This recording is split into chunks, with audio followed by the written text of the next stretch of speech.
7 عادات لو غيرتهم الهضم هيشتغل كويس جدا. في ناس كتير فاكرة إن الهضم محتاج أدوية أو نظام معقد.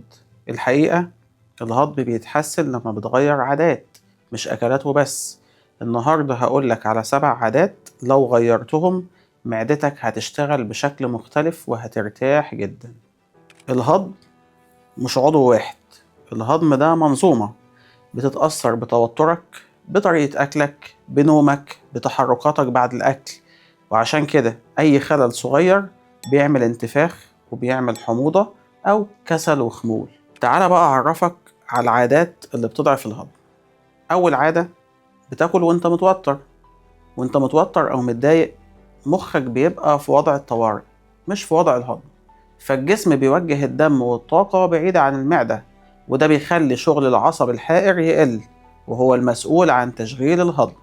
ولما شغله يقل حتى الأكل الخفيف يعمل تقلة وانتفاخ وحموضة. وعشان كده المشكلة كتير بتبقى في الحالة النفسية وقت الأكل، مش في نوع الأكل نفسه.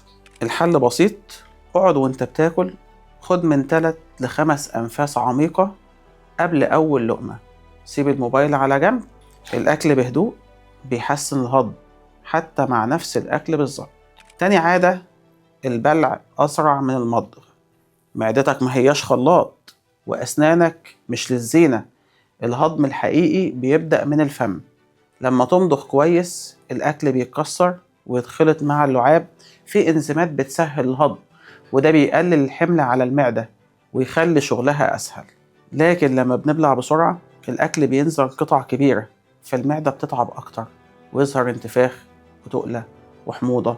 عشان كده المضغ الجيد يقلل الانتفاخ ويخفف الضغط على المعدة ويحسن الهضم بشكل واضح. تالت عادة، مية غلط. في ناس بتشرب مية كتير مع الأكل وبعدها تقول الهضم تعبان. المشكلة إن شرب كميات كبيرة مع الأكل بيخفف أحماض المعدة، وأحماض المعدة دي أساس الهضم. لما أحماض المعدة تركيزها يقل الأكل يقعد أطول ويظهر انتفاخ وتقل. التصرف الصح، اشرب مية قبل الأكل وخد شفطة بسيطة أثناء الأكل، وسيب المية بعد الأكل بوقت كافي على الأقل نص ساعة. كده المعدة تشتغل بكفاءة من غير ما تلخبط شغلها. رابع عادة، ألياف بدون وعي. الألياف الغذائية مش سحر، الألياف علم. ناس كتير لما تحس الهضم تعبان تزود خضار وألياف مرة واحدة، فالنتيجة تبقى غازات وانتفاخ برضه. والسبب إن الألياف محتاجة تدرج ومحتاجة مية كفاية، أما الزيادة المفاجئة بتعمل غازات، وقلة شرب المية بتعمل إمساك. التصرف الصح، زود الألياف بالتدريج. ابدأ بخضار مطبوخ وخلي الفاكهة واحدة في المرة وقبل الأكل بساعة. لما تدخل الألياف صح الهضم يرتاح بدل ما المعدة تتعب. خامس عادة، تجاهل البكتيريا النافعة. جهازك الهضمي مش بيشتغل لوحده، في ملايين بكتيريا نافعة بتساعده طول الوقت. البكتيريا النافعة دي ليها دور أساسي في تحسين الهضم وتقليل الانتفاخ وتنظيم حركة الأمعاء، وكمان ليها تأثير مباشر على المزاج، لأن الأمعاء والمخ بينهم علاقة قوية. لما التوازن بين البكتيريا دي يختل الهضم بيتلخبط حتى لو نوع الأكل مظبوط. هناخد مصادر طبيعية للبكتيريا النافعة زي الزبادي، اللبن الرايب، الخيار المخلل، كابوتشا المخللة، تخمير طبيعي لكن باعتدال. لما تهتم بالبكتيريا النافعة معدتك تشتغل بهدوء وانتظام. سادس عادة، عشاء تقيل ومتأخر. أكتر شكوى حموضة بتيجي بعد العشاء، لأن المعدة في آخر اليوم بتكون عايزة تهدى مش تشتغل وردية ليل. العشاء التقيل أو المتأخر بيزود الحموضة ويعمل تقل ويبوظ النوم. الأفضل عشاء خفيف وكمان قبل النوم بساعتين. لما تريح معدتك بالليل هتصحى الصبح وهضمك أهدى. آخر عادة، قلة النوم أو سوء جودته.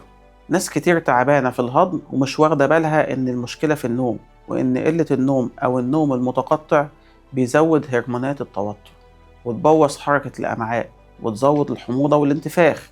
والمعدة والأمعاء محتاجين نوم منتظم عشان يشتغلوا صح ويقدروا يصلحوا نفسهم. الأفضل نوم من 7 ل8 ساعات وفي ميعاد ثابت. لما نومك يتحسن الهضم هيتحسن من غير أي مجهود إضافي. وبالمناسبة في مشروبات دافية بسيطة بعد الأكل ممكن تاخدها، زي اليانسون، زي النعناع، زي البابونج، ممكن يكمل شغل الهضم، لكن الأساس دايما هو النوم والعادات الصحية. الخلاصة، الهضم مش محتاج حرمان ولا أدوية. أول خطوة، الهضم محتاج وعي وهدوء وعادات صح.